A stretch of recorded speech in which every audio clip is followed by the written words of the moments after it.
রমরমিয়ে ব্যবসা শুরু করলো দরদ সিনেমাটি। শাকিব খানের যে কোনো সিনেমা সুপার ডুপার হিট, তবে দরদ সিনেমা প্রথম দিনই রেকর্ড ভাঙলেন। দরদ সিনেমার শুরু হয়েছে 84টি সিনেমা হল দিয়ে বাংলাদেশের। আজ তার প্রথম দিন, তবে প্রথম দিনেই ভাঙচুর শুরু হলো দরদ সিনেমাটি দেখতে এসে দর্শকদের মধ্যে। দরদ সিনেমা যারা দেখতে এসছে তাদের অভিযোগ, সিনেমা হল থেকে টিকিট দেওয়া হচ্ছে না, সেই টিকিট বাইরে থেকে নিতে হচ্ছে, বেশি দামে বিক্রি করছে তারা, সিনেমার টিকিট হাউসফুল করে রেখেছে। এই নিয়েই সিনেমা হলে ভাঙচুর চালাচ্ছে শাকিব ভক্তরা। বাংলাদেশের 83টি সিনেমা হল পরিপূর্ণ দরদ সিনেমার জন্য।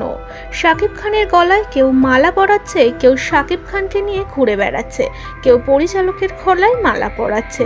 এমনই উত্তেজনা দর্শকদের মনে কাজ করছে।